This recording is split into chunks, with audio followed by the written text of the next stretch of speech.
Oi, oi, oi to everyone. As you can see, we're a little bit bare on the screen, but bear with us. DJB will sadly not be making today's show due to personal reasons, and that's as far as we will go. It's not my place to say anything, but of course, big up to him and everything else. Again, I won't say much. Normski will be pulling up in about 5 or 10 minutes. But until then, of course, I've got an absolute fridge freezer. I've got a double geezer. Yeah, Irishman Shane, how you doing, brother? All good, man. Thanks for having me on. Pleasure to be here as always. Big up to DJB, of course, and Normski, who will be along very, very shortly. And to Normski's daughter, who became my 2000 sub today, apparently. Didn't know that I streamed them and stuff like that. So you know what I mean. So big up to Mini Normski for being a sub, and big up to everybody in the chat as well. Absolute legends. I'm looking forward to this. Yeah. And of course, as well, to jump in on that, I did notice, and I was going to mention it, but we may as well mention it straight away. Congratulations, bruv, on the 2K. I think it's one of two things: very well earned and very well deserved, my friend. So come on, chat, man, absolute class, man. You deserve to be there, and I hope 2 becomes 3, becomes 5, becomes 10 very quickly for you, my friend. You absolutely deserve it. The amount of effort you put in there. Do you know what I mean? So, yeah, double congrats on that, man. And big up to people in the chat as well. We got Martin Tapp, as always, supporting the geezers, isn't he? What a legend this man is as well. Big up Aaron and the panel. Looking forward to your views on that shit show and of embarrassing performance on Saturday. Listen, I mean, you've summed it up very, very, very nicely there in one. It was everything that you said. We got Pinksy in the building. Big up to you, my girl. Big up to Aaron panel and chat. We got Gunnar SC's here as always. Yep, well, I've got the game right in front of me, just literally bang in front of me there. Still 3-2 to Man United. They are the kings of inconsistency. Wait for the free kick. All right, I'm watching it. Yeah. I'm a couple of seconds behind, and Bruno Fernandes. Oh, Bruno Fernandes. Wow. Okay, I'm about 45 seconds behind, chat, and Bruno Fernandes has pulled out an absolute worldy of a goal. Jesus Christ. That's Odegaard-esque that free kick was. Odegaard yeah. What, 2021, I think was the last one he scored. Oh, was that against Burnley, wasn't it? Yeah. He's still taking them. I know. Oh, absolutely ridiculous. Oh, yeah. Look at the backlift on that. Yeah. That's an absolute finish if you haven't seen it, chat. Big up Shane's obviously in the chat as well as being on here. And everyone's saying hello to each other. That's what we want to see. Community settings. And as always, big up to Gavin. Hope you're well, my brother. Thank you very much for your views. Here we go. Dazzo's chimed in on something. Yeah, hopefully Santa gets Aaron a new working clock. And some stilts, of course. Do you know what I mean? The latter would be absolutely fantastic. I'm not going to lie, man. I need to make that 1 inch up on my height on Shane. You know, but as you know, as a man, every inch matters, you know. Big up to Ashley as well in the building. Nice to see you in here, man. We got the Lynch has decided to jump over and say hello to us all. Big up to the Lynch. Let's rock and roll. We got DDGG2 in the building when I start speaking English. Big up to you, brother. And big up there. That's what we want to see, man. Congrats, man. That is absolutely well deserved from Shane. We got Paul Nash in the building. Has decided to turn up, man. Big love to DJB. Yeah, that's it. That's what we want to see, man. Big up to man like Aaron. Big up to man like Saeed. Big up to man like Jimmy. And big up to Shane, the legend, of course, who's got that, and Dazza, my geezer, as well. I think he's better off with some high heels. Ooh. Nice, you know, not that I ever rummage around. My missus is, of course, that's for Shane to do when he next visits. Yeah. You've got it. And we got a legend in the building, Jez, man. How are you doing? And yeah, as everyone's chiming in, and quite rightly so, we have got congratulations for Shane reaching 4-3. And of course, Manchester United scoring a 4th goal, which I've just had a little look at. Cunha makes it 4-3. So, yeah. Other than that, other than Arsenal, as I always like to start the show, Shane. How was your weekend outside of Arsenal? What did you get up to, bud? Anything interesting? Yeah, no, it was all right, man. It was all right. It was nice and relaxed. It was just nice and casual again. Yeah, apart from Arsenal, it's what they do, isn't it? And the funny thing is that it's the mainstream media now are sort of just. A lot of them are just saying, "Oh well, like I always thought City would win it," and you know what I mean. They've really just flipped it in the space of a day, and it actually came after we won. After we won is when the tide has finally turned on, or not finally turned, but it started to turn on this guy. It took us winning in terrible fashion to do it. And I was even more depressed then when I watched City dispatch a fantastic Palace team without getting into second gear. Champions, that was a champions win. But we'll get into all of that. Of course, yeah. We get ready for the fall. We've been prepared for the fall, so it doesn't hurt as much when you're prepared for the fall. Yeah. 100%. 100%.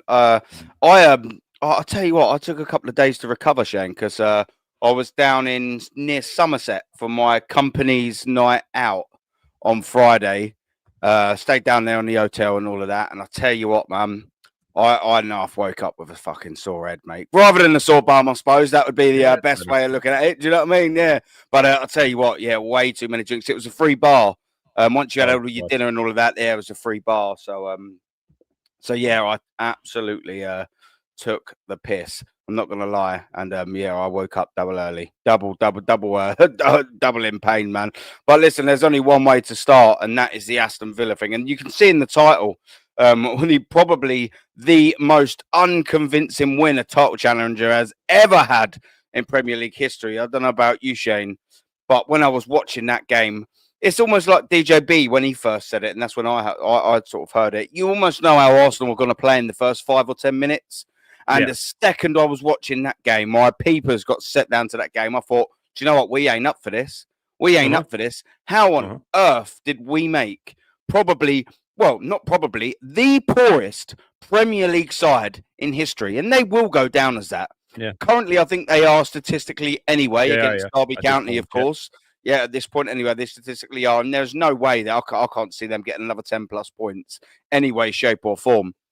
How did we make that a tricky sort of endeavour, didn't we? I mean, we never looked at the races, not even 1 minute. The passes were going astray. We couldn't string 3 or 4 of them together, let alone in the attacking sort of play. It was just an absolute shambolic shit show from minute 1, wasn't it, bruv? Yeah, well, you ask how we made a meal of it. For one thing, 6 or 7 of the players were shattered going into the game. They were overplayed. 2 or 3 of them were injured. I mean, Ben White, 3 games in 10 days after coming back from a long-term injury. Regardless of coming back from a long-term injury, we've said it for time that he will never play 4 or 5 games in a row. Never. I don't know how many times I said it. People act shocked then when he gets injured. Oh, we should have rested him. You weren't saying that before the game, though, were you? You weren't saying that before the game. Yeah. You said it after. We get pelters for saying it before the game. And then when it does happen, they go, oh, I'd say you're happy now, really. Really? We're happy that the player got injured. Saliba, he admitted, hadn't trained in 3 weeks. I had to risk him, he said. I had to risk him. Then he dumped it on the medical staff, like maybe they were wrong to say he could get 90 minutes, this sort of thing. You don't have to play him. You don't play Norgard again. We're playing Wolves, mate. Play Norgard. We're playing Wolves. Play Nichols at right back. Play Lewis Kelly at left back. It doesn't matter. We should be attacking them full stop. They shouldn't be getting near our defense. We should be outscoring them. That should be the tactic. But he wants a clean sheet and he wants these silly fucking records that mean nothing. Saka, a hopeful cross got headed in by a Wolves player and a very good corner, by the way, that the wind caught a bit, but it was a wonderful caller.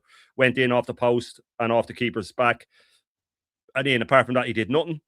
Madueke, who was our in-form forward player, which is pathetic in itself, by the way. Yeah. He didn't get a minute. Didn't get a minute, of course. Why would you bring on the informed player who needs minutes? Why would you do that? What's the point in that? So we had that. We had Gyökeres getting 0 service again, 5 touches in the first half, 1 of them in the box. But he's the issue. We have Zippy out there now throwing Eze under the bus, the man who scored a hat-trick against Tottenham, the man who scored the winner against Palace, the man who set up the goal against Bayern, the man who set up the equaliser against City. He's the one he's going for and not Odegaard, funnily enough. Make that make sense. But why did we look sluggish from the start? I was watching it with my missus. She was furious throughout the game. Said they look knackered, Shane. I said, yeah. I said, they are knackered. We were just watching the Bournemouth game downstairs before we came on here. And when Bournemouth went 3-2 up, she bitterly said to me, why are they still attacking, huh? Why are they still attacking? Why are Bournemouth still attacking? She said it sarcastically because she's so used to this guy. As soon as our goal went in and we sat back, she said, they're going to equalise. I said, yeah, they are. Yeah, we can see it. Everybody could see it. We sat back, Aaron, against the worst team in Premier League history at 1-0 up. We kept on players for 90 minutes. This manager is a lunatic. He's actually a lunatic. You know what I mean? There's no other way to explain it. This guy is a psychopath, and he can sit there and he can make excuses all he wants. That was pathetic, and it all goes back to the manager. I don't want to hear players this, players that. Fine, yeah, the players are terrible, but they're knackered, and they are under strict instructions not to play true balls, not to do it. Oh, that's bollocks. Why would he do that? I'm telling you right now, he made them sit back. Then he blamed them. After making them sit back. He threw them under the bus. He left on injured players. We can go through it all. Zubamendi was absolutely dog shit again. I thought it was just the high press that was going to do him, but apparently it's just any game now he can play shit in. Yeah. It's any game that guy can play shit in. Odegaard again, terrible when he came on. Look, we could go through the whole team, pick them all apart. Rice was terrible, but it's not his fault. He's running on fumes. He was furious at the end. He couldn't even keep up to celebrate. Martinelli should never start the game ever again. Should never start the game ever again. He's not a starter. Sorry, mate. Maybe in a different league, maybe under another system. Who knows? But we will have to go out and say that's a win of champions. I'll tell you, that's not a win of champions. A win of champions was someone likened it to City beating Southampton a couple of years ago. Remember when Raheem Sterling bent one in the top corner in the last minute? He shifted to the side and he bent one in from outside the box and they beat them 2-1. And it was one of those. It was during the Centurion season, I think. The difference was they battered Southampton in that game and they just wouldn't go in. The keeper had a worldie. They hit the post. They had 30-something shots. Yeah. They were peppering kitchen sink was thrown in it. Yeah, everything. Yeah, and then the last one went in. I'll tell you what a performance of champions is. It's the City game against Palace. That was a performance of champions, not us. And it was just pathetic from start to finish, Aaron. And I'm glad he's getting a bit of heat off it. And look, we know what's coming. We can see what's coming. This stumble has been coming a while. And I'll finish on this. The reason I had us struggling to get top 4, like I said, in the summer, regardless of who we signed. We hadn't signed anyone when I said it, but even then I stuck to it because I just have the same feeling. I just thought that this stumble would come quicker. That's all I thought. And we could still finish. We could be third place come Christmas. Who knows if Villa keep winning? But yeah, it was terrible all round. Yeah. Terrible all round. Cowardly manager, cowardly players. And that's what you get when you get rid of your Aubameyangs and your players with spine. Unfortunately, you get a load of fucking yes men who can't decide when they smell blood or not. And it was just by design, by the way. By design. Yeah. It was horrible from start to finish. Horrible from start to finish. Listen, as well, this is something that I wanted to bring up, and you'll know this anyway, but I'll frame it in this way. We currently will be playing match day 17. That was, of course, match day 16. So currently we're on match day 17. And have this for a little cheeky stat. Since match day 9 and 10 is the last time we've won consecutive Premier League games to each other. And that was the 26th of October, by the way, ladies and gentlemen, against Crystal Palace. And then the 1st of November against Burnley away. That was the last time Arsenal have picked up 2 consecutive Premier League wins. It's been win, drop points, win, drop points, win, drop points, win. That is not title winning form. I'm sorry. It's exactly what we predicted. So when all of these airheads are coming on and they're going, well, this is it. This is the start of the dynasty. This is it. We're going to run away with it. They're counting the 2nd Premier League title. They're counting the 3rd Premier League title. They're counting the 4th. Then they're counting the 5th. They're doing the same thing with the Champions Leagues. They've got it in their head. We'll be surpassing Real Madrid soon. They've got it in their head. We'll be surpassing Man United and Liverpool in Premier League titles. All of a sudden, click of your fingers, and that, like I said last week, that 7 turns to 2 very, very, very quickly, and we nearly saw it turn to 2nd place, not just 2 points. We nearly saw it turn to 2nd place in the space of 6 match days. Just a lot for an own goal. And on that note, you're playing Wolves.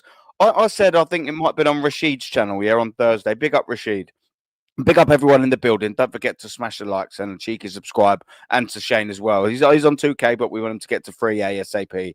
I think I said something on the lines of you could play who at the back. You could play Kepa Arrizabalaga in centre back. Then you could put Setford next to him at centre back. Then you could just start going down the list of goalkeepers, the reserve ones, the young lads. You shouldn't. The point I'm trying to make is you shouldn't need a full first team squad, and they were shattered. Do you know what? Yeah. As well on Friday, and big up to this fella as well at my work, Stu. He's a nice guy. He actually is a sound guy. But we was having a massive argument, massive argument over the dinner table about Zubamendi, because of course he thinks Zubamendi's world class. I just can't. I know. Yeah. I know. I just can't see it, ladies and gents. And I'm telling you what, the fact that Mikel Arteta hooked him that early, and you see him stropping on the way off. I mean, even Mikel Arteta starting to see it now, Shane? Because I'm sorry, that guy has done absolutely. He might have done a couple of pretty things. He might have scored a couple of goals, Shane. Yeah. But the bad heavily outweighs the good. And when he's got a shattered, an absolute, well, not finished, but you know what I'm saying, a Declan Rice next to him, firing on almost no cylinders whatsoever. Now you're starting to see the real Zubimendi. Now you're starting to see the real one, and it's not for the better, Shane, is it? It's not for the better. Well, Rice. We said at the start of the season that the reason that Rice will get injured at some point is because he's going to have to do so much running to cover for Zubimendi. A lot of these stuff that we say, we said this, we said that. This isn't a hold that. None of us have ever said hold that. I told you Ben White would get injured. Hold that. I told you. We go, for fuck's sake, I fucking knew this would happen. Excuse the language. But it's a different thing to hold that. We don't want this to happen. And Declan Rice has run himself into the ground covering for this guy. Covering for him. We haven't decided to play a double pivot. He's had to do it. And a lot of the time, Rice is probably told to start in the left 8. And he just has to spend so much time covering for this guy that it looks like we're playing a double pivot. Zubimendi, it's funny. The people saying that he's world class, the Egals of this world, the Sutcliffes, these guys, they're the ones that barely ever watched him play before we signed him. They barely ever watched him play. But Mikel says he's great, so he's world class. They're the ones that were saying that Gyökeres was world class. We were the ones saying, just pump the brakes a little. He will not score more than 15 goals in the league. It won't happen. He's not big up. He's not going to score more than 15 in the league. Oh, look at you, so negative. It's the tactics, mate. It's the tactics. No, it's not the tactics. He's the blah, blah, blah. But Zubimendi, this, that, and the dude. But Zubimendi is not world class. Does he have the potential to be a very good player? I think he does. But I don't think he's ever going to be world class. If he was, he would have been by now. And you only have to look at the press conference when Arteta was asked about Gyökeres. There was about 3 lines of, oh, look, he needs to do this and we need to do that. And there it is. He was asked about Zubimendi. He went off on a tangent about how amazing he is, how perfect he is, how brilliant he is, how everything he is. We can see the players that Arteta wanted signed, and we can see the players he didn't want signed. It's clear as day, the players he didn't want signed and the ones he did. Not only, by the way, he's dropping them now, the Ezes and stuff in this world, but also, by the way, the corporate shills, who they're going for and who they're not going for. If they go for someone, that's someone that Arteta didn't want. And if they protect someone, that's someone Arteta wanted. So with Zubimendi, we called it in the summer. We said high press is going to do him in. We said that, yeah, with time on the ball, he's pretty, he's tidy, all of this. Put a bit of pressure on him, and he's gone. And now it's gotten to the point where our whole team put a bit of pressure on them, and they're gone. And we're coming up against an Everton team that are a high-energy team now.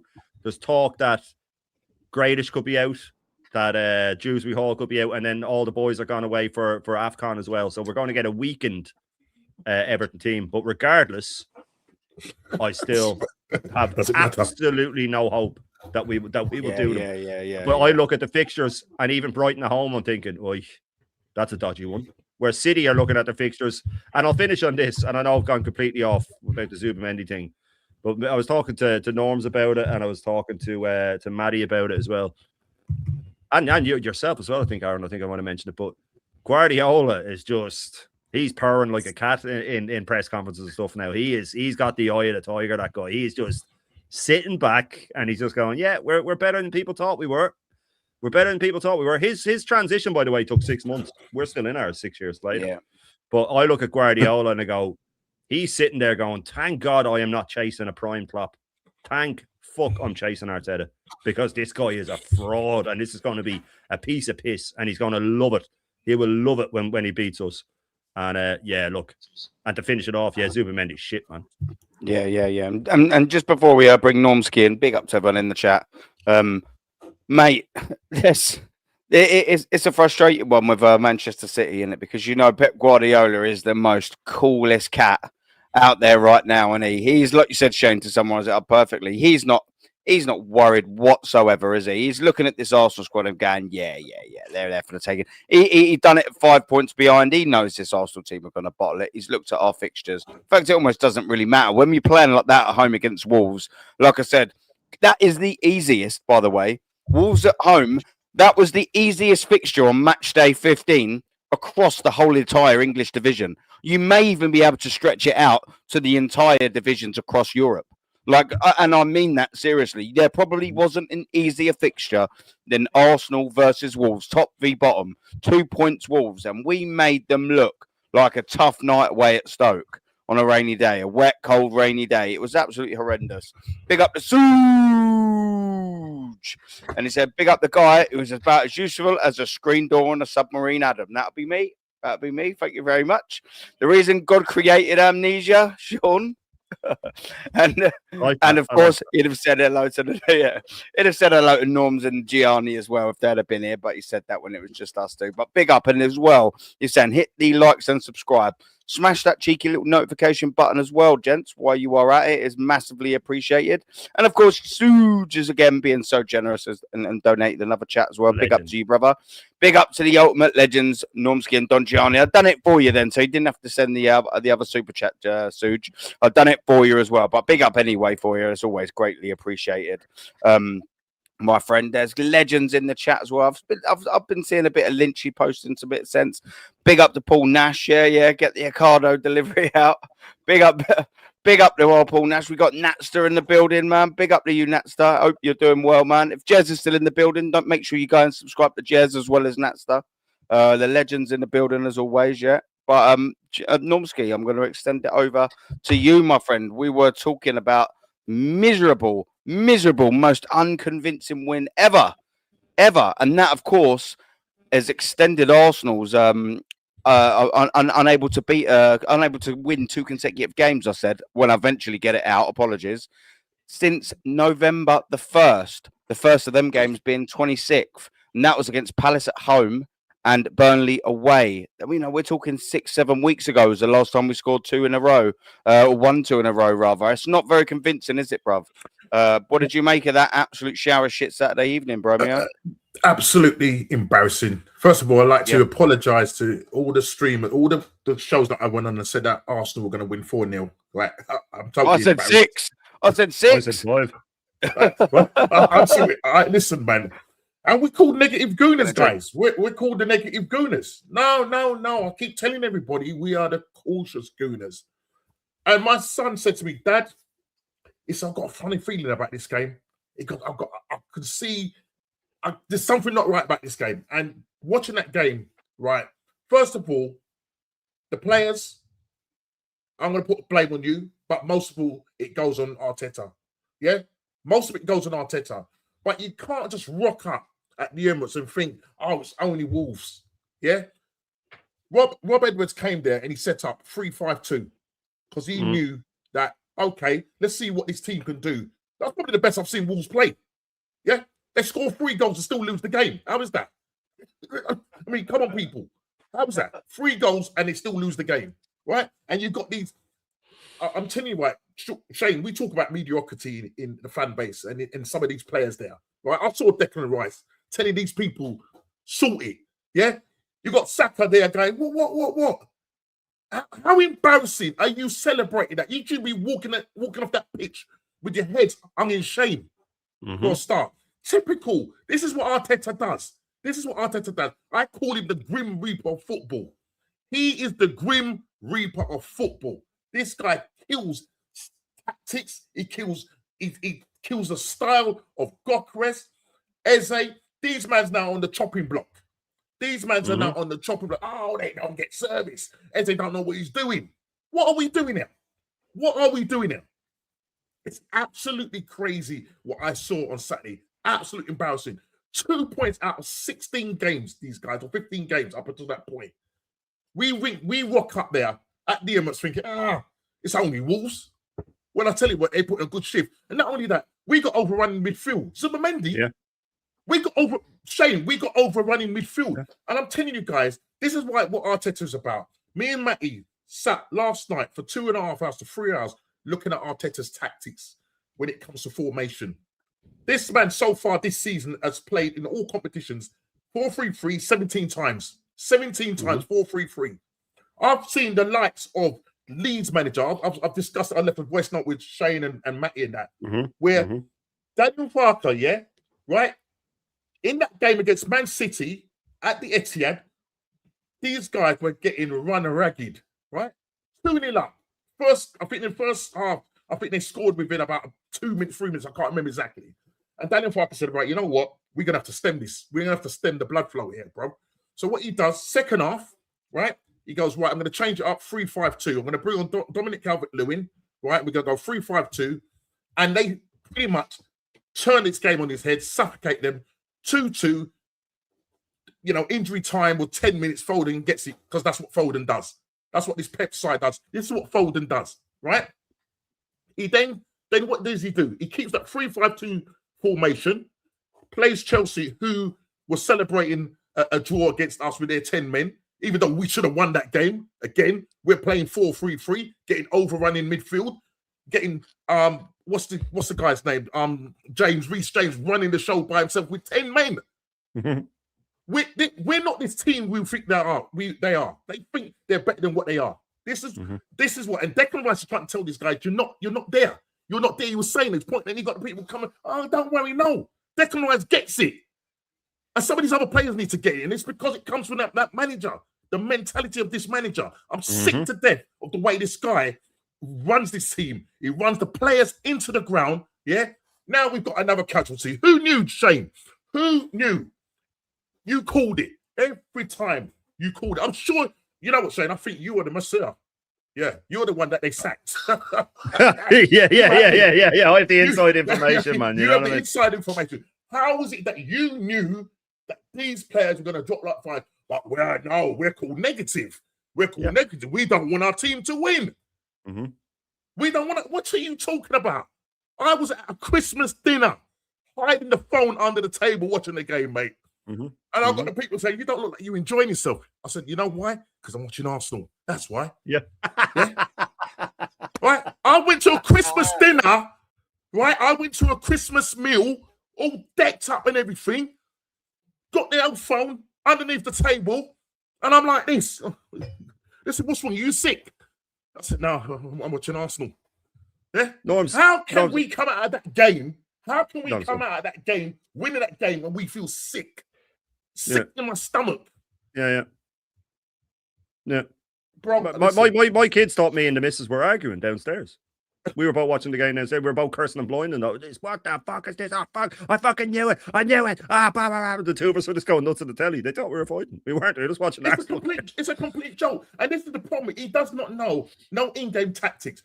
He changes. Everything's like for like. Right? What's happened to Noni? Noni gets 2 goals in the Champions League and he's left on the bench. What's up to Ethan Manweri? What are we doing here? Yeah, he doesn't change anything. He brings on exact players. So he takes off. What's his name? He takes off Zubimendi, brings on Moreno. Right? Who was the other players that he brought like for like? He took off Eze. He took off Eze. He brought on Odegaard. What did Odegaard do? Took off Martinelli. Brought on an injured Trossard. Right, and not only that, he admitted that he was playing Saliba with an injury. Well, he had 3 weeks no training. 3 weeks no training. I had to risk him, he said. And then he threw the medical team under the bus. Oh well, maybe they didn't think, that maybe they were wrong to think we could get 90 out of him. You absolute scumbag. So he had Hincapié, who was cold, and then he suddenly had to play 6-7 games in a row in about 20 days, right? In a new league, at the most high-paced league there is. He had Saliba, who hasn't trained in 3 weeks, and he had Ben White, who will never, ever be able to play 3 to 4 games in a row. We called that before this one happened as well. And then out of all the defenders, all of them that are in the red, the only one that wasn't, which would be Miles Lewis-Skelly, he left him on the bench. So he put all the 4 in the red defenders on in a game where we could have easily played Josh Nichols, Norgard at centre-back. You could have easily done that. Lewis-Skelly at left-back. Because we shouldn't need our defenders, Norms. If he had gone with, and the funny thing is, I said this at the time, if he had gone with the players of the Ethans, Eze, just one holding midfielder, or even Lewis-Skelly in midfield and play another kid in defence, and then you play Mad Wakey and you play, we would have trashed them because these are all the players that are dying to play a game like that and smash them to death. You know what I mean? It would have made more sense from a tactical point of view to play these guys. But he played the same formation. And Norms, you were watching this morning when I did the two little changes that Pep made, right? Just 2 little changes. Bang. Yeah, there you go. We play the same inverted left back, right? Inverted wingers, false 9, 2 8s, 6, overlapping right back, left-footed centre-back, right-footed centre-back. Every game is what we played at, whether we're winning, losing, or drawn. And we didn't change our tactics in that game at 0-0, 1-0, 1-1. Didn't change them. He puts out the same formation, like for like subs, same tactics, and then just praise that it works. Yeah, that's it. That's exactly what it is.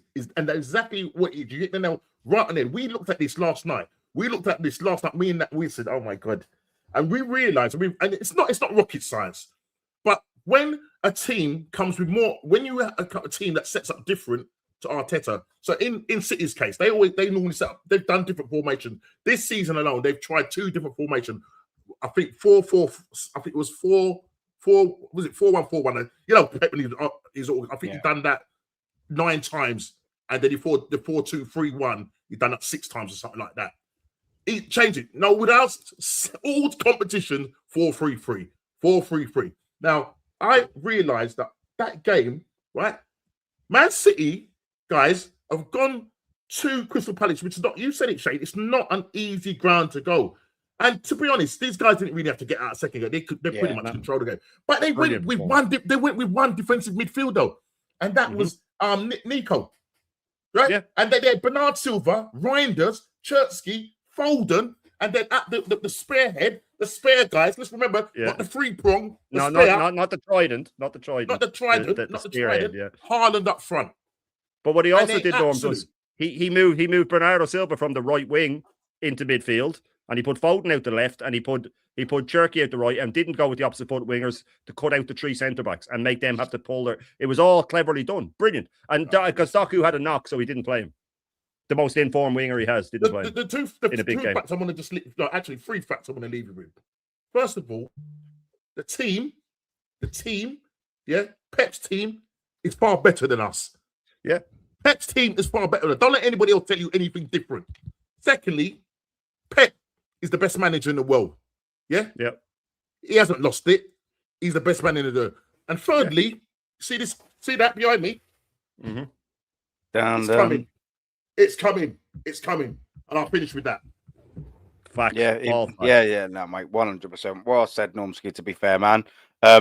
Gianni, man, big up to you, brother.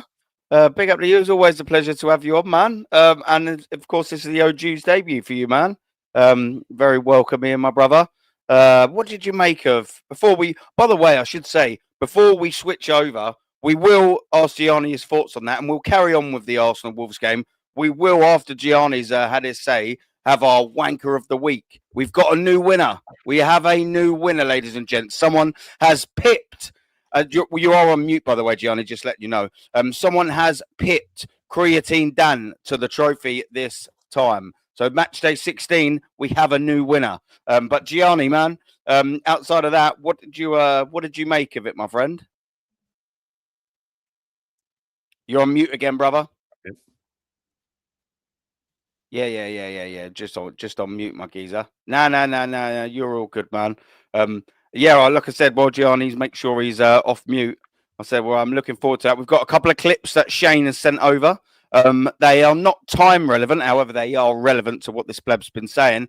I'll, of course, then afterwards be saying a couple of other things that this particular Wally has said, and then I'll show you a couple of clips. And we do have a new soundbite as well with it. So I'm looking forward to sharing that, of course, with everyone. Gianni, you sorted the audio out, bro? He's trying to jump out and back in again. Yeah. No worries. What were we saying, G? All right, yeah. I'll tell you what, while we're waiting for Gianni now, I'll zoom out of that for a start. There we go. That's a little bit better. And 2, I think it probably is about the right time to do our show. Let's have a The Aaron Talks Arsenal Wanker of the Week, sponsored by the Ludum. So, of course, this particular guy is Egal. He has indeed won the Wanker of the Week trophy. So, my friend, we will put it here just for you. You are on display for the week. Right there, right there.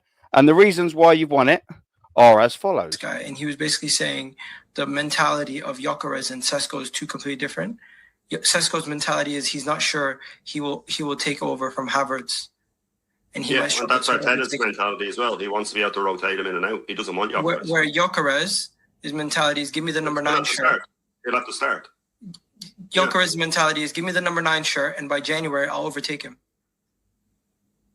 Yeah, but that's the thing. Arteta doesn't want that. I've said it before, and I've said it before about any top attacking player. He doesn't want them. He doesn't want a player that he'll have to play all the time. He wants a player that he can rotate, a player he can make track back all the time, and that's what Sesko is. He can rotate him in and out for Havertz. If Gyökeres comes and doesn't get into, say, 20 goals in a season, then the problem is Arteta's system.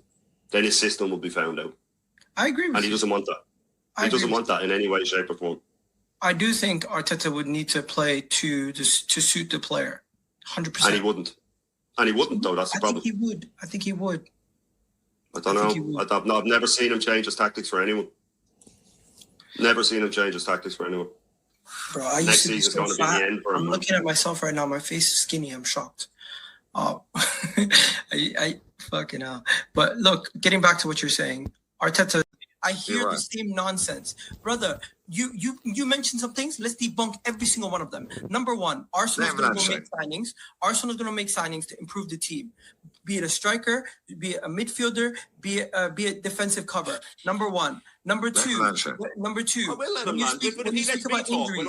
you speak about injuries, more quality depth means more ability to deal with injuries better. Number three, when you speak about teams getting worse. Aston Villa are about to lose their best keeper. Aston Villa is about to lose their best midfielder. Aston Villa is eventually going to lose their best striker. And how do you know? Based on the reports of who they're going to sell this summer.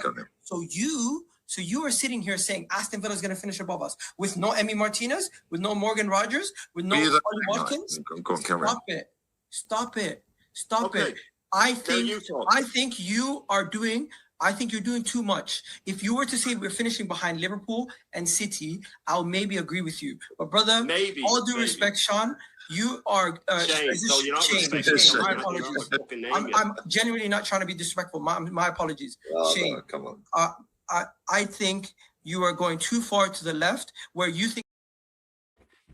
Just quickly as well, Shane, while I carry on with some more clips of a gal, did you want to help people debunk that? Oh yeah, no. Can I just tell you, my face looks a bit fat. Look, this was 6 months ago. This is 6 months ago. This is at the start of the summer, right? It was at the start of the summer, and what I didn't say, by the way, that Villa would finish ahead of us specifically. I said I think we're going to struggle to get top four, and he said name the teams who could finish in the top four. Then, and I got Newcastle wrong. I thought they might do better, but I said Villa, I said Chelsea, I said Liverpool, I said City, and then he started going off. He talked like he knew that Villa were going to get rid of 3 players that are still there, by the way. And then the injuries thing, he said, he said, why do you think? I said, it's not just about other teams improving. I said, we're going to fall apart. I said that the manager's losing the dressing room. I said that we're going to get more injuries than ever. How can you say that? And I said, because they're going to be worse. He's playing players on injuries. I said, it doesn't matter who we sign. He won't play them. And then we were talking about Gyökeres and Sesko. We hadn't signed either of them yet. And I said exactly what I said about Sesko, which is what is happening right now with Sesko. Oh, sorry, with Gyökeres. Everything I said there is what's happening. He won't build a system around him. He'll starve him. Everything I said. That's what he did. No, I think he'll change the system. Come on, man. I mean, like, it's almost like I've gone back in time just to do that. That really is from 6 months ago. And that is how wrong he is on absolutely everything. Mate, the geezer's a prat. The geezer's a prat, and as well, for let everyone know, in his social media, he's got over 100k followers, and just to let everyone know, on his YouTube, he's got nearly 40k subscribers. That's what you listen to. And on one of his platforms on TikTok, he'd come out, he'd come out, hadn't he, Shane? And he'd said something on the lines of about Aston Villa, was it? Sorry. Yeah. I thought you were doing the other thing that I hadn't seen. Yeah, no, he put up Aston Villa in the title race. I think they are. And then he said about Man City, who he said were washed. Said the defense was done, that they won't be in the top 4. Man City are scary. Look, there's nothing wrong with being wrong. I said Arsenal might finish inside the top 4. That could still happen, by the way. That really could still happen if we keep getting injuries. But I said Newcastle will be up there. But the Villa one, I used my football knowledge. I've been watching football a long fucking time, and I think I know a bit about it. I said The big thing is with them is that they have a great first 11. They don't have a great bench, but the European competition that they're in, they're not in the Champions League like they were the previous season. They will be able to rest 9, 10 players every group game. So they'll get the reserves and the first team will rest. And it's exactly what they've done. Yeah. It wasn't genius of me. That's just the way it works. And then I knew that they started really slowly. So imagine they'd have started well. Imagine Villa had started well. What was it, 5 games out scoring? Yeah, they'd be running away with it. Running away with it. But do you know what, people? That weren't the worst of Igal this week. And that wasn't why he has won the most coveted trophy in world football, by the way. Let's take a look at what he said on the terrace the other day. Little hairs being shaved off your legs doesn't make you much faster, but it might make you... They tape their nipples. Tape their nipples. Tape their nipples. Have you heard? Tape their nipples. Tape their nipples. Tape their nipples. Have you heard? If you run for a long time, you'll start bleeding. Like you need to. They what? The what? So basically, what a gal here is, and this is why 100k subscribers, ladies and gents, 100k on social platforms, and nearly 40,000 subscribers. And what helps players? What helps them become more aerodynamic? Is because they tape their hairs being shaved off your legs doesn't make you much faster, but it might make you... tape their nipples. Tape their nipples. Tape their nipples. Have you heard? Tape their nipples. Tape their nipples. Tape their nipples. Have you heard? If you run for a long time, you'll start bleeding. Like.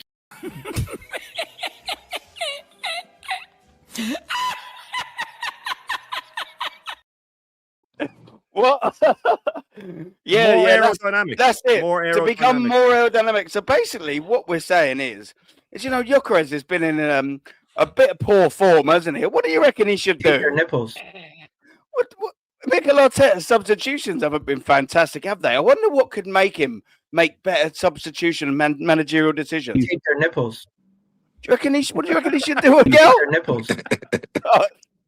Maybe if they just tape their nipples, I think everything will be about right. What the fucking hell? Just when you think the Van Robin Persie is in Arsenal's academy, wouldn't be the stupidest thing that would come out of that absolute fucking donut's mouth. He thinks you should nipples to make him be a bit more aerodynamic.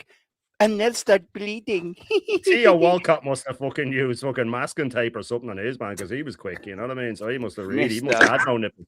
Mr. Igal, you truly are this week's absolute fucking wanker of the week. You absolute bellend. Tape their nipples. Tape their nipples.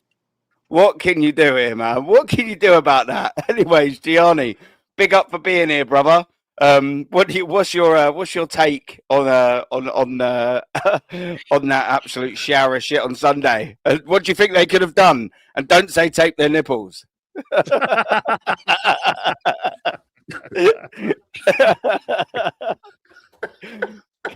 That was an absolute shit show. Absolute shit show. The Gal or the Arsenal match, which you don't know? Both. I don't know which one's worse, to be honest with you at this point. I honestly don't know which one's worse. To add to what you were give Arsenal an advantage, though. Yeah, right. If they just took their nipples, tape their nipples. No. I mean, at this point, you might as well try everything, right? Yeah. I mean, oh dear. Sorry, Johnny. Go on. No, it's all good, man. I mean, the saddest thing about this is that, Aaron, I think the last time we had your Friday show, I said this. I go, we're stumbling into the worst months that always kill Arsenal season. December, January, and February are always the months that kill us. We saw it last year in that week where we lost to Manchester United on penalties in the FA Cup and all the injuries we piled up in January and February with lack of rotation and throwing guys in that are cold and just hoping for the best. It's the same old nonsense again, and it's about to be the 4th season running doing it. But I want to add to what Shane said on what Pep was doing as far as changing rotations. There's also another guy who's doing that's overachieving. His name's Unai Emery. Look at what he's doing with this Aston Villa squad. He started Morgan Rogers and John McGinn as touchline wingers at the beginning of the game, got caught out, and then said, you know what, pinch up, play. Your guys are now going to be 3 rotating number 10s. And I want to see Rodgers attack more through the middle, and I want to see McGinn attack more through the middle. And look what happened. They came back from that going down 2-1 and ended up winning. Magically, Rodgers is playing out on the left, but somehow Tielemans, McGinn, and Rodgers know how to interchange as wingers and number 10s better than what Eze, Saka, and Martinelli can do. And that's down to the manager. Both of Rodgers' goals are coming from the middle. Why is it that it's so difficult to allow players to put their own emphasis on the game? Why does Arteta strictly have to hold everybody back? Normsky, Shane, and Aaron have all watched football longer than I have. Let me ask you guys something. When you play with the number 10, the best number 10s pick the ball up from where? Closer to the halfway line, right? Mm-hmm. They normally play two-touch with the striker, so the striker can either come in, lay the ball off, and quickly turn so you can hit him and try to get a through ball for him to get in on the goal. Why the hell is Eze picking the ball up just above the 18-yard box if he's supposed to be the number 10? Mm-hmm. Why are we limiting Eze in the middle? We already know that Odegaard's getting his place back. So it's basically he's warming the seat up for Odegaard to play the slow, methodical bullshit that we're playing to where we're not playing open attacking football still. It's nothing but sideways passing and hoping for the best. Why is it that Gyökeres, a guy who is supposed to play off the shoulder and is actually a bagsman, why are we holding him back and playing a false 9? Correct me if I'm wrong, gentlemen. I've never heard of a team play with a false 9 and a number 10. Isn't that supposed to be basically the same job? Isn't that what false 9s were supposed to do? They were supposed to replace the number 10s. Why are we playing two guys that are basically getting in the way of one another? It's absolutely madness. It's absolutely madness. And again, to go back to what I said a long time ago on the bruised banana, when you're with a big club, you need to play with the DNA of the club. Every time we slow down and every time we play this slow, boring, mostly defensive-minded game with no forward play, we always screw up. Whenever we actually want to go and do something with the game, we suddenly look like a better team. Well, that's because that's the DNA of Arsenal. We should be playing open attacking football. We have the players to do it. Why do we keep settling for this? Saka is not a touchline winger. Saka looks terrible. Gabriel Martinelli, I mean, sad fact for everybody is this to also know, if PSR didn't screw Villa this year, Trossard, our best offensive player, would be at Aston Villa right now. That's an uncomfortable conversation that a lot of people don't want to talk about. Our best attacking player is Trossard, would be on Unai Emery's team right now. Could you imagine, with the way he's been playing so far this year for us, what he'd be doing with Unai Emery, with Morgan Rogers, John McGinn, Tielemans, and Ollie Watkins? This would be ridiculous right now. But at the end of the day, man, the Wolves game, it just shows that the manager is the problem with this team. That's all it is at the end of the day. How the worst team, they're on pace to possibly be worse than Derby County in the Premier League. And we had to rely on 2 own goals to beat that shit show of a squad. We should be able to put our entire bench, our secondary 11, and smack this team up 3-0. Declan Rice, I mean, shout out to Vigilante to get the video to Shane and Shane showing us. Rice is what? If I wanted to put a bet down, I think Rice is maybe 5 straight games away from possibly blowing out his leg. And if Rice goes down, we got problems. Because got news for everybody. Norgard is not going to come in and protect. He is not going to come in and protect Zubimendi, and then we got real problems. We got real problems if that happens. And then on top of that, because we don't know what the situation is with Saliba, maybe I'm wrong because I didn't see it, but he was never truthful about how long Saliba was supposed to be out for. I never saw anything that came out about it. Was his ankle. It was the ankle flare-up because he said it was a knock for ages. Then he said an ankle, and then he said the day before the game that he hasn't trained yet. So it was over 3 weeks without training, and he threw him straight in the whole match. And when you add that into the consideration, here's the other thing. The other guy that's gassed is the best defensive right back in the world is Timber. Now, just for a quick history lesson for everybody, Timber at center back is garbage. He was always garbage at center back. The most historic loss that Ajax ever had in the Champions League was to Napoli. Timber was at center back. Guess who was the guy who destroyed him? Raspadori. It wasn't Victor Olsen, man. Giacomo Raspadori made Timber look like garbage as a center back. So why are we taking the guy? And Ben White is a natural center back. Ben White can't play that. And he would have done less. He would have done less running at centre back, Ben White. Exactly. And Timber would have been in his natural position. And even with how bad this Wolf teams is, I would have rather taken a chance of putting Norgard at center back just to rest everybody. Gianni, why not how at many this point? times? How many times have we seen this manager though? When one player gets injured, he destabilizes 2+ positions. Yeah. And like Every what time. we've just all said there, we've had unfortunately a centre back as out injured. Now we've got to fuck with the right back position as well. How many times have we seen someone put in? I can't think who it was in the chat about big up to them as well. About Zubamendi playing at right back. Well, look at what happened when Thomas Partey or someone got injured. Right back, sorry, when we didn't have Timber, Ben White got injured one time. All of a sudden, then we've fucked with 3 positions. So we've moved Thomas Partey over to right back, put someone else in at centre back. So we've fucked up not only the right back and the centre back position, but the fucking central defensive midfielder position, rather, because one player got fucking injured. Yep. And it's not good enough. Look, Shane makes an absolute fantastic point there. I didn't look at it that way, and I probably should have. It'd have done less running. It'd have been more protected as a centre back. He's not asked to bomb up and down the field, which we know Ben White naturally does in this game anyway. But 2, Mikel Arteta expects. Like, he expects that. It's not just Ben White's game, which happens to naturally be his game. He expects right backs to bomb up and down that field. Why would you do that to Ben White? Why would you not just say, look, ER, I know we press sometimes with a high line. You might have to run back a couple of times when they play long ball over the top, which is probably their only tactic. That's the only real running that you're going to do at high pace. Probably a long ball diagonal comes over and you've got to cover that right-hand side. You've got to create that diamond. So the right back comes there and you're going to tuck in just behind. That's the only bit of running you're going to do. Not bomb up and down on the field all fucking day like an headless chicken. Do you know what I mean? Yes. Oh, and lo and behold, I said this to Shane earlier, and I didn't text any of the boys. While I was watching it, obviously, like at the stadium, I could see even there that he was running across, and you could see from my own seat, you could see him touch his left hand side. I could see that. I could see. I was like, he's done his leg there.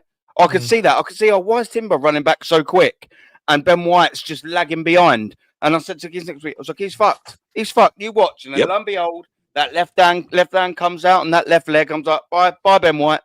And here's the issue too. Once again, we are going to be coming into the part of the season where the games come thick and fast, and we don't know what the real situation is with a lot of these players as far as injuries are concerned. But the biggest part is this: if we don't have a full squad, guess who we play at the end of the month? Arsenal's #1 bogey team the last 2.5 years since he's been the manager at Aston Villa. It's Villa again. And if we got any more injuries, it's going to get a lot uglier than what it was at Villa Park, because as Shane has talked about the most, like I said with that video, and shout out to Vigilante for getting that video out and showing that ankle is taped up to high hell. That ankle is taped up to high hell. If God forbid Declan Rice is hurt for that Aston Villa game, we are going to get smacked up at home. Let's all remember last year, we were winning 2-0, and then lo and behold, we took a 10-minute break and Villa tied it 2-2. Yeah, Tillemans had a shot. Should have went on to win that game. Had a chance. Yeah, had a chance, and it was narrowly wide. Or maybe just it was Partey at right back. Partey was at right back experiment again. Yeah. Oh, the same Thomas Partey. The only game we won with Thomas Partey at right back being Southampton out of like the 10 or 12 or something like that. We were discussing this. Sorry, Aaron. We were discussing this last season, and we were saying about playing Thomas Partey at right back, and we made the point that City could lose all their first team right backs, and you would never see Rodri at right back. They just put a kid in there and keep Rodri in his strongest position. And they did. Why would, like you said, why would you mix up all the positions just to do that? And now there's rumours that suddenly Gabriel's on the mend. He's meant to be out till January, minimum January. So if he rushes him back, it's called desperation. Yeah. He is beyond anything that I thought he would be, and he is going to make 2 or 3 players miss their World Cups. And I was talking to Maddie on the phone about this, and I think it's too late already, but if this manager is here another season past this, the cleanup operation and the rebuild when he is gone is going to be massive. Absolutely massive, because Ben White's finished. Tommy Yasu's gone already. He's finished. Jesus is finished. Trust me, Havertz is finished. You cannot do your grade 3 hamstring in any other leg. And you're gone, right? Saka. Right, and people think we're exaggerating. Even Odegaard's done in, right? He's done in as well. He has destroyed these players from top to bottom. And can I just add, ruined them. And there's can I just add, Shane? It's not even just he's ruined them via injury. He's ruined them as a player. We're seeing we're seeing with Martinelli ruined, absolutely ruined him as a player. He's finished. If there isn't a player more than Martinelli where you thought, do you know what, that 22-23 season where he just come back off of the back, you know what I mean, just starting back off the back of an injury that he'd had under an Emery, by the way, it's worth noting. And then he starts playing like that. You think, wow, yeah, you know, if this guy's going to be managed properly, we could have a real talent. Klopp was only saying I'm sure it was the long term one was under Unai Emery. I'm fairly certain. But yeah, I mean, he might have had another one, Shane, and we might be talking about two different injuries. But I know one of his big ones was under Unai Emery. And one quick thing to add to that, Aaron. Here's the other problem. As far as talking about the Villa game at the end of the month, guess who's starting to fire again? Who was cold? Watkins. So if Ollie Watkins is hot coming into this, Rodgers is hot coming into this. And again, we don't know what the injury situation with all these guys are, and we have to wait and see because we got more games coming up before we play Villa. Here's the other issue for the long term. What does Monchi have under his sleeve to possibly get another 2 loans in for Aston Villa to push even further for a title race? Let's all remember something here. If they back him, we're in trouble. If they back him, it's the thing. Sort of money. And that's the thing. We're talking about one of the smartest sporting directors in the game right now. Let's all remember something here. Yes, he got Marcus Rashford, and yes, he got Marco Asensio in last season. If it wasn't for the technicality against Manchester United at the end of the season, Aston Villa's back in the Champions League. That horrible call in the last game of the season. On top of that, let's also just go back on a quick memory lane trip. Look at how many mid-season signings he's done at Sevilla that helped lead to those Europa League titles and Sevilla making top 4 runs. So we cannot rule this team out right now. Everyone's trying to say that, Villa might fall away and everything else. If he gets backed and he gets anything to the level of what he had from Marco Asensio and Rashford last season come through the second half of the season, we may have a major problem, not just with City, but with also Aston Villa. And again, it's all self-inflicted. It's all self-inflicted because how we went from 7 points to just 2 points clear this fast and this early, and like I said, right at the start of the bad time for us, because again, December, January, and February is our worst time of the year. It always shows. It always shows its ugly head. It's earlier than normal that he started to tumble. Can you imagine if Emery pulled off Ethan Wanyer loan in January? Can you? Oh, it's over with. Yeah, it's over with if he got that. It's over with if he got that. Do you know what? Yeah. Do you know what, boys? It's worth adding a little bit of a context to this, right? Because everyone loves a little bit of that. Could you imagine Unai Emery were winning and beating us to the Premier League title this year? Dude, it would be mayhem. It would be mayhem. It needs to go anyway because he didn't win the Premier League regardless. So he needs to go regardless. But if Unai Emery rocked up and won it this year, how can anyone back that? How can anyone have an opinion? How can anyone have an excuse for this manager if Unai Emery lifts this Premier League title? I don't think they will. I still think Manchester City will. And I still think, by the way, Mikel Arteta should go regardless. But if Unai Emery somehow pulls off something and pulls it out the bag and just carries on this form, we've seen it in the past, not very often, but if he was to lift that Premier League trophy, shame on you, Mikel Arteta. That is the ultimate peak embarrassment for Arsenal Football Club. Like we were saying on the phone, Aaron, I think if you give Emery 70, 80 million, even 60 million, he'd get 2 or 3 players out of that and a loan. If he was to get Guendouzi for 40-odd million, 50-odd million, whatever the case may be, and then a finisher to challenge Watkins, and not just a up-and-coming finisher. They've signed some young Brazilian winger, but I think he's for the future. I don't even know. They can probably go back out and loan or something. But knowing Emery, you'd probably throw him in like Martinelli, the chap be a fucking baller. You know what I mean? This is Emery at the end of the day. But if they were to get like a Yosselu, that which I think City will do as well, by the way, they'll get an equivalent, not Yosselu himself, but they'll get an equivalent of a player that's in his 30s or whatever that can score, or 29, 30 that can score, and being there, done it from whatever league and bring him in. But if Villa were to get someone like that to challenge Watkins, if they were to get a centre-back for cheap enough, again, in his 30s maybe, someone that can just do a job, and someone like a Guendouzi who will add that fucking energy into midfield and challenge those midfielders, a bit of fight and winning. Not so much as a title challenger. They'd definitely have to be March and still there. But they will rock the boat, and they will definitely put that pressure on us that even if we are in second and we're chasing City, but they're still 3 points behind us, the pressure of finishing third will be even bigger on us. You know what I mean? And that's when we'll crumble, because I've said before, I said even if City lost to Palace, they'd be ahead of us by January. But now I think they'll be ahead of us by Christmas. I really do think that. Yeah. And I've said it before, when they are ahead of us, we won't catch them again. Not at one point will we go ahead of them again. Once they get ahead, that's it. They're gone. And Shane, imagine because you're covering Serie A. Imagine with the situation what we talked about at the watch along with Gasparini being a hothead. Imagine if they finessed Rome, they got Dovbyk on loan and got Lorenzo Pellegrini. If they landed those two, it's a problem. That's it. It's because they're both goal scorers. And he wants them out. He wants them out. And he wants both of them out. That will happen, Joe. I think that might happen, John. Did you know that? I think that could happen. Yeah. I think he could easily get Dovbyk in. And Dovbyk is a fucking baller, man. Yeah, he'll score goals. Get his game anymore. Whilst we're relying on Havertz to come back. Yeah. A broken Havertz. Broken Havertz. And all of a sudden, Jesus is the best thing since sliced bread.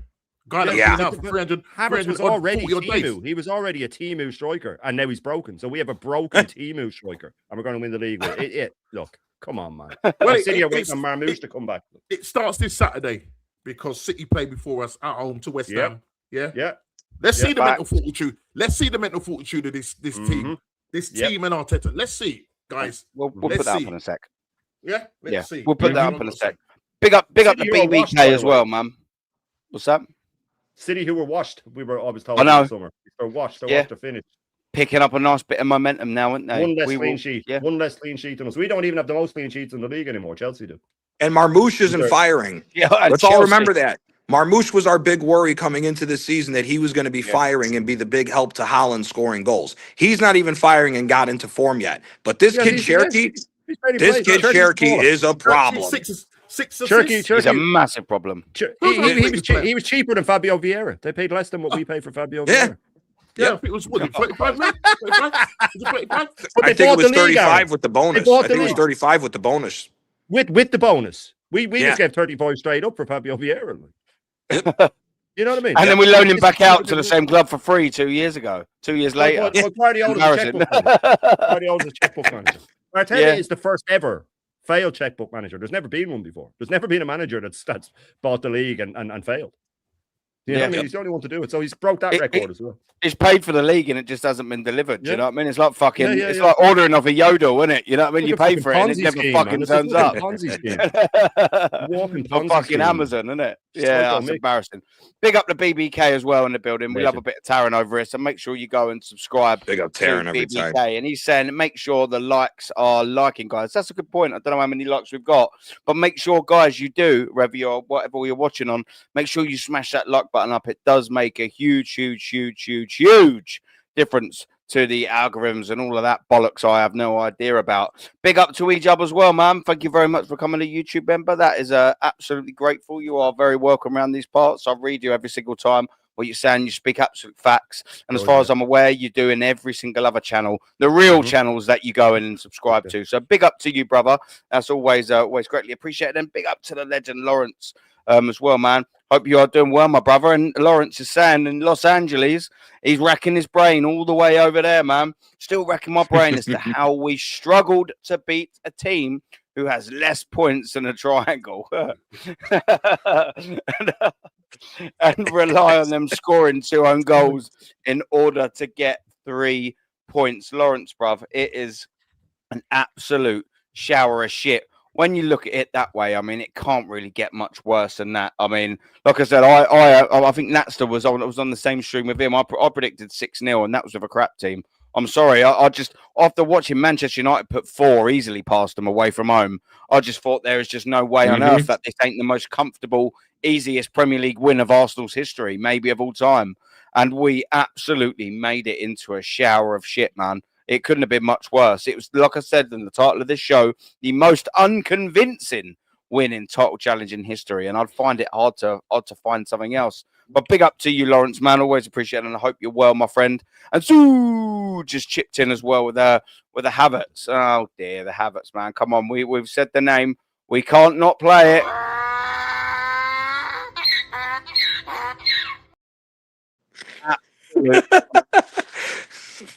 Havertz, you must trust.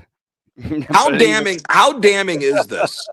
How damning is this for a club that has spent £1 billion that we're hoping for the two guys that have reproven themselves that they're not good enough for this position, that we have to hope that that we have to hope that these guys are magically just going to pop up for one half a season to get us over the line when we have one of the best.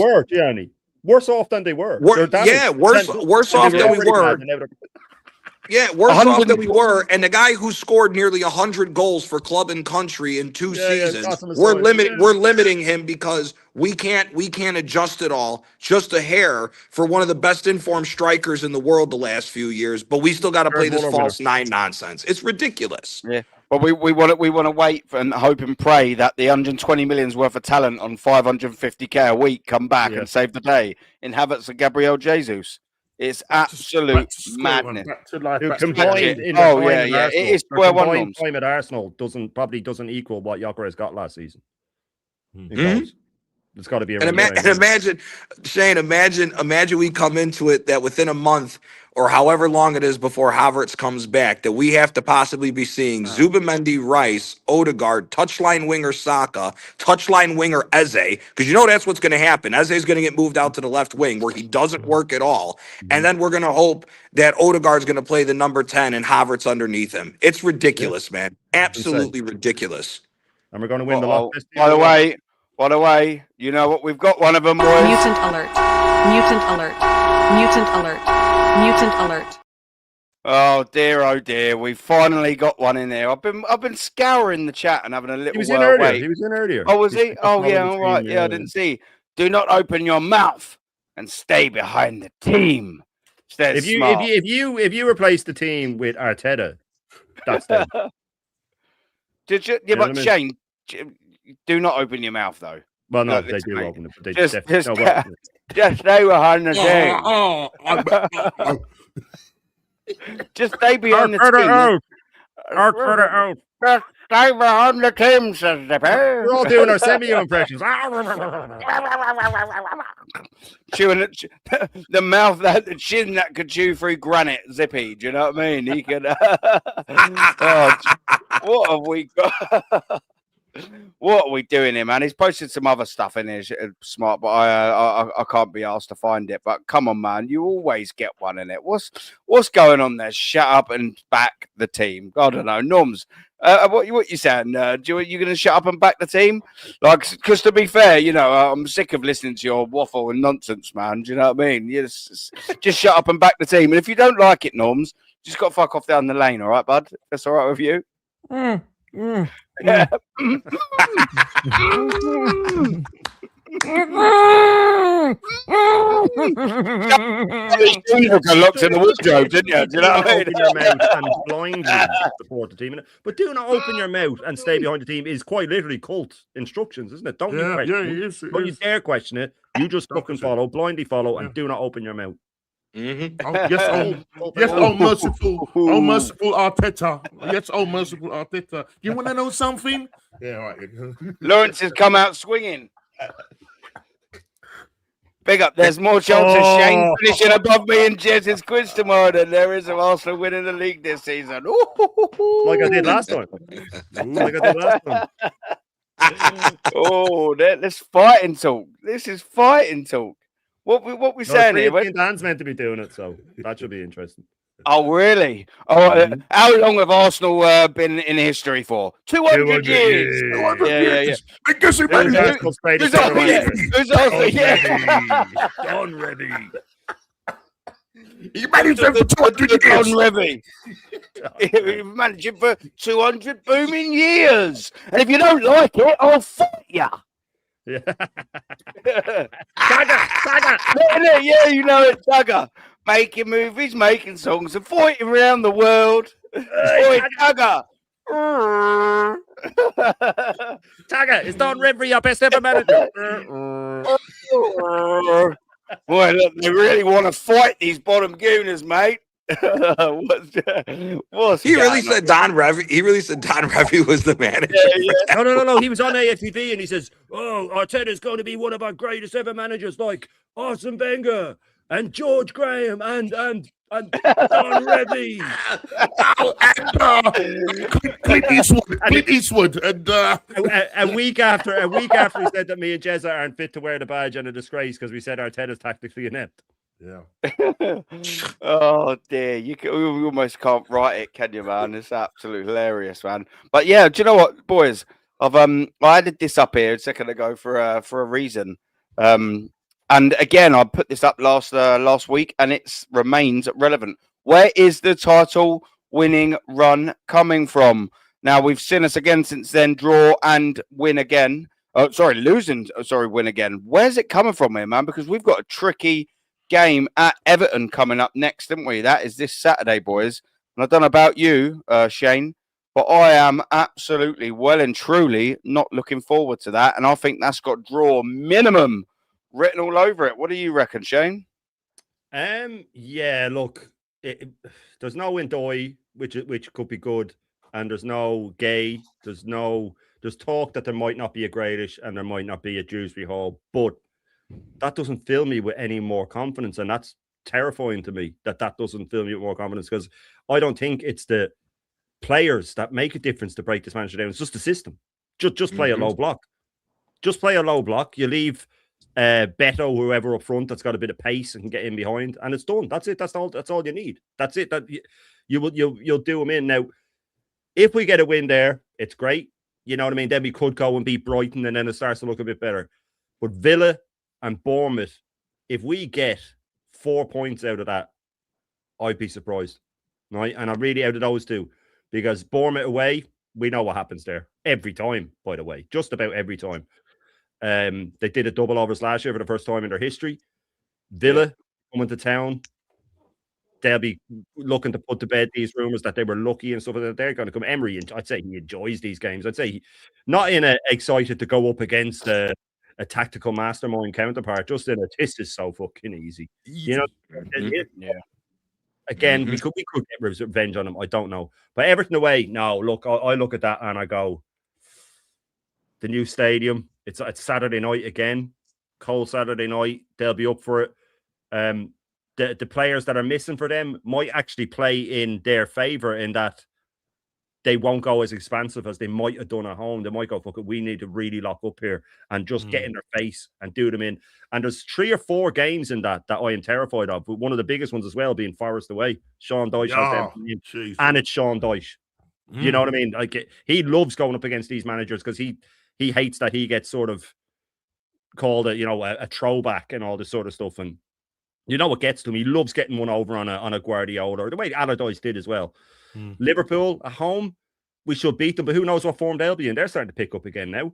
Ekitike looks an absolute baller, and if they get Isak playing, and I said it before about the Liverpool game, what our problem is when we play at home to a Liverpool or a United, when they're in a bad patch, he gets it all about emotions, guys, and we need to do this, and we need the crowd, and we need this, when he should be saying, right, they're in 6th, you're in 1st, go out there and beat them, right? Don't get involved, it's not that big a game, go out there and beat them, right? United, you never know what United will turn up. And then Leeds away, man. I mean, if we're still top at the end of that, whoa, I'm not even going to say I'll be surprised. I'll be stunned if we're still top at the end of that. Stunned. Not even just surprised, stunned that if we're top. If we're top come the end of the Villa game, the final whistle of the Villa game, I'd be surprised. But if we're top come the end of January, I'd be stunned. And that's not negative. That's not fucking, I'm just looking for ways here. Everton's a problem. Villa's a problem. Bournemouth's a problem. Forest is a problem. And Leeds is a problem. And that's without mentioning the 2 big, so-called big teams, right? And I think that they're the easier games. So that's how hard this run is. I just don't see it, man. Someone's put in 14 points. I'd even be surprised by that. And I think the stumble it's already here, by the way. The stumble is here. It's last 6-7 games we've been terrible. As you said, we haven't won 2 in a row since October or something, was it? Or whenever it was. Yeah. It's already here. 26th of October, yeah. There you go. And if we see Gabriel before Leeds, he's rushed him back. But I think we'll see him back by Villa probably, maybe even earlier. Because this guy's a lunatic. He's a lunatic. He'll come out now, next press conference, and he'll say, Gabriel's making more progress than we thought. Blah, blah, blah, this, that, and the dude, and all that sort of stuff. But this is a problem for me. And it's because of this manager. this fucking manager that I have no faith in any of these games. I don't see any of them as being a banker. Not any of them, even Brighton. I think that Brighton's the one that we should definitely win, but I just don't see any of the others as a banker because of this manager, because of the injuries that he caused. So it's not an excuse. Because of what they cause. Deutsch will be rewatching the Wolves game. Binks is spot on. They all will. They all will. That's how you beat us. But yeah, look, I don't know about you, Aaron. Are you confident going into any of these? What way do you feel about it? No, I'm not. I reckon we could be as double patchy as we've been in the last 6 weeks, bruv. That Everton game, I think, it's got 1-1 written all over it. I can see us struggling, but maybe nicking it at home to Brighton. Even though we've got a very poor record there, I reckon that would be a stinky win. I reckon that would be a stinky 1-0 or a 2-1 win. And the Aston Villa one, I don't think we'll win there. Bournemouth away, I don't think Liverpool, I think we'll make an absolute meal of it. We'll give them too much respect. Forest away, maybe we could nick something, though they're starting to pick up a bit of momentum. Manchester United at home, you don't know what Man United you're going to get. Leeds away, it's just, I think it's one of them. You look at that run of fixtures, and if you're in good form, if you've won 5 of the last 6, you're going, yeah, do you know what? I'll see us beating Everton 1-0 away. Yeah, I can see us beating Brighton 2-0 at home. Yeah, we should sort of sneak a win past Villa.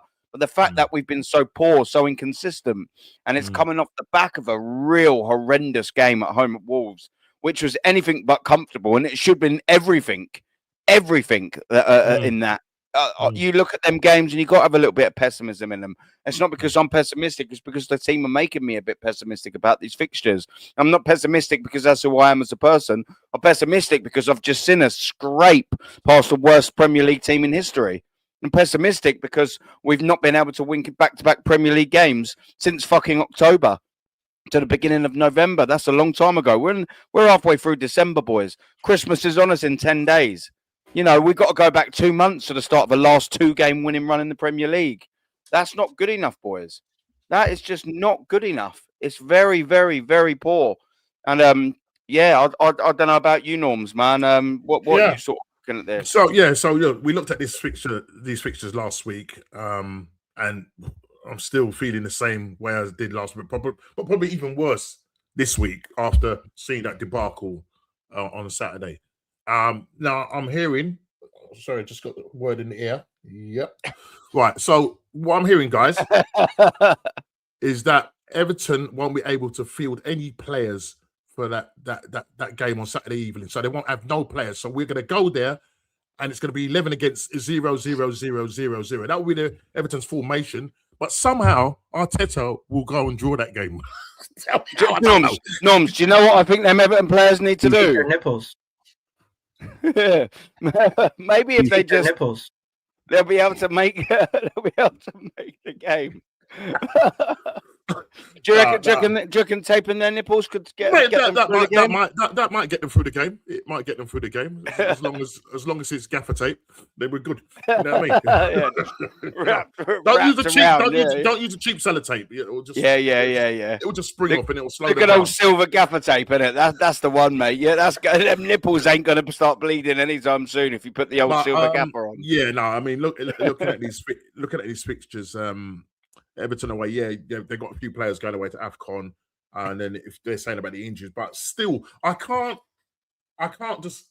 You see, the thing with this is that I don't know what games we're going to win here or not. I can't say definitely we're going to do something against Everton, or definitely we're going to do something against Brighton or Aston Villa. I just can't. I can't. In the words of Hughes, I just can't. Yeah, I can't. Right? And the thing is whereas you look at Man City, you could just say, yeah, they're going to win that. Why? Because you look at their form, right? You look at their form, you go, yeah, that's no problem. You look at the way they're playing. Look at the way they're now starting to just come together. The pieces are falling in place. The players are clicking at the right time. Whereas our players, they're dropping like flies. And Arteta's playing people in wrong positions and not getting people, should have been taking people off the bench, like in that game on Saturday, playing more attacking players, rather than going with a 4-3-3 where you got Zubimendi and Rice, who Rice is having to do all the work for him, blind at his bum, as usual. So we're in a situation here where I can't categorically say that looking at any one of these fixtures that we're going to win it or not. I don't know. It's a great era for me at the moment. I don't know. So just let it all, for me, just let it all pan out and see what happens. That's the whole truth in it. I don't know what we're gonna get at Everton. It might be a draw. They might nick a stinky win. I don't know. Yeah. Now, if we stink our way through this, and at the end of January we're still top, then I'm gonna go, wow. But is it sustainable? This is the thing. If we're stinking away through this, is it sustainable? We found that out with Liverpool, the first 5 games, getting those goals in the last minute and whatever. And we're doing this. We're not. If we look at all our 16 games, how many of those games can you say that we won convincingly? Like, you say Leeds, but it took us 30 plus half minutes. time. Yeah. We've never gone and played from minute 1 to minute 90 where we go, wow, that was fantastic. Or we have this other situation where we scored a goal, and what do? We sit back, pull the handbrake up, and then we let the other team back in. And that's what we saw again on Saturday, similar to the Sunderland game. Yeah, you're winning 2-1. Get the attacking players on and finish the game. Yeah, 1-0 in this one where we draw, we get the goal back, or we score the first goal, we sit back, and then in the last 9 minutes, Wolves go and get that goal, and you can see it coming. There was a 10-minute spell, and I thought they're going to score here, and what happens? Yeah. They scored. Yeah. So we sat back. We sat back again, Norm, didn't we? That's what we did. We just put the handbrake up, and then there's a level of arrogance as well. So I'm going to throw that all in there. But I'm sorry. I look at these next fixtures, and I'm not convinced, and I'm not. I wouldn't use the word petrified. That's kind of a bit too whatever. Yeah. I'm but just like, it's. I'm not confident. Put it that way. I'm not confident. Yeah. Do you know what as well? And Binks makes a good point here. Let me pull this comment back up before we bring Gianni in there. Gianni, man, Binks is absolutely right. If we are going to win the league, then those games should be won with absolute confidence. And I couldn't agree more, Binks. But watching Arsenal is like watching Colombo. Yeah, we all know who the culprit is. Binksy, you're absolutely spot on, my girl. And Gianni, she absolutely is, isn't it? We should be looking at this run of fixtures and going, all right, yeah, there's some tricky ones in there. But especially the next 3, in theory, you should be going, yeah, it might not be easy, but that's 9 points. Yeah, Bournemouth away. Yeah, there's 12 points. You should be looking at that, shouldn't you, Johnny? Going, yeah, by the time we get into January, the beginning of January at least, even before the Bournemouth game, yeah, we'll be top still. But it's not the case, is it, bro? Oh, you're on mute, brother. All good, mate. All good. It happens. Yeah, just quickly as well. Yeah, it's not the case. There's a question in there. I will sort of finish him from the assembled. I will get that after, my friend. Don't worry about it, because it's a good point, and I've mentioned it a couple of times. Johnny, you back there, bro? Oh no, still on old El Muto. Nope. Yeah. Nah, all good, geezer. Yeah, while Johnny comes back, let me get this up here from the assembled, because I think it's a valid point, and I've said it before. Big up to the assembled. It sounds question to everyone. If you've seen Arsenal win a title, there is a feeling that you get. Does it feel like a title winning season? I'll answer that, my friend, because I think it's a good point. I've said this plenty of times. 2 seconds, Gianni. I will get you back in there, my friend. But yeah, mate, I always say this a lot, and I get the feeling when we're not going to. I had this at Brighton last season, the 1-1 home draw where Declan Rice got sent off. I sat there in my seat, and this was early on. The only thing that saved that day was me getting an Oasis ticket straight after, by the way. I looked at that and I went, nah. I'm not looking at the Premier League champions this season, and I was proved right. There's a feeling that you get. And I knew it weren't sort of there while I was having that good little run of form about a month and a half, 2 months ago. I want Arsenal, and that's when I'm going to gauge it. You know, I know, let's just say hypothetically we're 7 points clear with 10 games to go. My head will probably start going and thinking, oh, we could do it here. Yeah, we might be able to do it here. Yeah, there's a possibility here. But I haven't got that internal feeling. And I know there's no statistics, or there's nothing sort of based or factual based. There's no real argument there. But the point that you say is absolute fact. On title winning teams gone by, and the Manchester United run-ins at 98, you know, when that goal went in, I went, wow, yeah, that's it. We're going to do that. When Overmars smashed it in the bottom right-hand corner, the goalkeeper's left. I thought, yeah, that's it. We're going to do this, man. In 2002, there were times there where I thought, yeah, do you know what? I'm not only I think Arsenal are going to win the league. I'm watching the best team in the league, maybe if not the world here. In 2004, you just oozed class. Every time you watched it, you was like, wow, man, like I support this team. You was watching the Invincibles brush aside and you heard Andy Gray say it while we was at White Hart Lane lifting the title. And Patrick Vieira, that guy right up there, he scores the goal and his words, and I'm paraphrasing, mark my words, that's the best team in the season this season by a long shot. That is the best team. And I'm paraphrasing there. What time to be an Arsenal fan that is. Not now what people say, and they use the same thing. I remember getting that feeling again. Wow. Just that warm sensation again. Look how good we are. We are the best, ain't we? My team are going to win the title this year. I have got nowhere near that feeling this year, by the way. Nowhere near it. And I will share it. I hope I get it, because that means Arsenal are definitely doing well.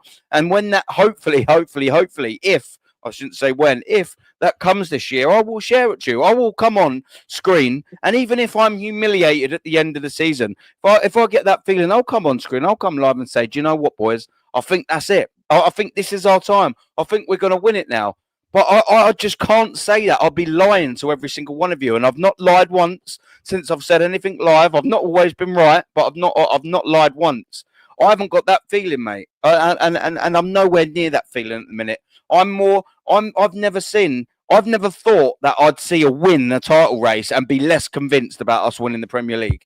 And that's what I said to Shane earlier on the phone. I watched us win. I watched us beat Liverpool. I watched us beat Wolves. I watched us get 3 points, and it made me less convinced that we're going to win the league. That's how poor that was. Gianni, I don't know if you're back, my friend. Yeah, can you hear me now? Yep. We can indeed. Yeah. The run of fixtures, and then we'll go around with everyone's with the assembled, and then we'll wrap after that. But yeah, Gianni, Everton game, this run of fixtures. Where's the win coming from, man? Where's that title winning run coming from? Because it's in there. It's just whether we can do it or not, and I don't think we can. What do you think, my bro?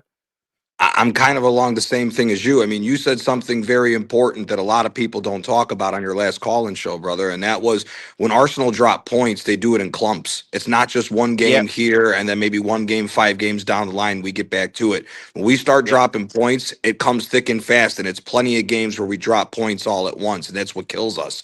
And like what Shane was saying, even if Everton's missing their best players at this moment in time, that hasn't stopped them from playing low blocks and giving us problems away every time that we've played them like that in the last few years. So, everyone tries to say, oh, it was a new manager bounce and everything the last time. And it's like, dude, it doesn't matter. We should have went to Everton and smashed them. Doesn't matter about a new manager bounce or anything if this team's a real title contender. And that's what you worry about with the pretenders. Now, Brighton, correct me if I'm wrong, that's a League Cup game, correct? That's not a league game? No. That is a Premier League fixture. Yeah. Oh, it is a Premier League fixture. Okay. Yeah, this is only Premier League. Yeah. Okay. Yeah. I mean, Brighton. We never have good luck with them, whether it's home or away. We sometimes win, we sometimes lose. We're prone to dropping points with them. And then, like I said, man, I'm still not convinced with this Villa game. I'm really not. The way Villa's playing. Yes, it's not really sustainable how they've been coming back and winning and everything else, and you could say all that. But the one thing that is true and tried and proven is this is our bogey team. We haven't gotten over them. Now, if they come to the Emirates and we beat them like a 2-0 or a 3-1, then you might be able to convince me a little bit that we could start going on a run to where we could push through. But time and time again, this is the team that's always taking points off us like it's taking candy from a baby. It's terrible with what's going on. So for me, Nottingham Forest, we'll see. I think we can get a win. I think we'll win that game. Leeds away is not going to be easy. We just saw the trouble that they gave Manchester City. So and if we're playing similar to this, I don't think we're going to Leeds and getting all 3 points. I think we drop points there as well. So this is it's going to be a real test to see. But again, it's what we've said from the beginning. If we have the mentality to do it, it's going to come from the manager. But that's also the same problem. We all know that this manager so far has not proven that he has the mentality to get over the line. And these run of games is going to be the thing that tells us if he's a contender or if he's a pretender. And for me, I'm going with what history showed us. It's been 3 years. He's a pretender, man. That's my worry at the end of this. We can get wins here and there, but the question is it going to be enough for us to push through and just go all the way till the end of the season? And for me, I'm not banking on that right now with Arteta. I'm really not. if, like what Shane says, if we're still top at the end of January, that would be a big difference. But it's a long time before we hit the end of January, and there's a lot of football that we got to play to prove. And we still got League Cup game coming up, and if we win that, we got to throw 2 more games into our schedule because that's a semifinal then after we get through to the next round, and then we got FA Cup coming up, which may not be easy as well. So it's a lot of football left to play this season before we can start doing all that. And like I said, Arteta's the main thing, and with his track record and with what we're hearing with this nonsense of, oh, Gabby Jesus is back, and now the fact that we're even questioning if Gabby Jesus should be starting over Gyökeres, and, oh, let's wait for Havertz, it's a recipe for disaster is what it's starting to sound like to me again. Yeah, yeah. No, it's sorry to be ultra negative. No. It's ultra facts though, isn't it? That's the thing, man. I was gonna go around and ask this question to everyone, but I do have to take a very, very, very important phone call.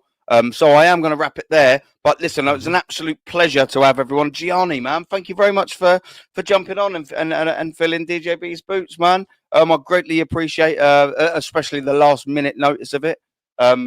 You've got a channel as well, so make sure you smash a like on the stream. Make sure you smash a like to me, and make sure you go over and sub to Gianni. Make sure you sub to Normski as well. The link should be pinned in the chat, and of course, make sure you sub a guy to this man who made 2K subs today, man. I'm absolutely buzzing with that, man. Absolutely well deserved. We need to get Normski as well up to 1K. That is fucking criminal. Criminal. I was not there. So make sure, chat, you are doing your bit as well. And we want to get Gianni up and running very soon. So make sure you go over there and give him a cheeky sub. But I mean, aside from that, ladies and gentlemen, we are out. We'll leave you with this. Little hairs being shaved off your legs doesn't make you much faster, but it might make you tape their nipples. Tape their nipples. Tape their nipples. Have you heard?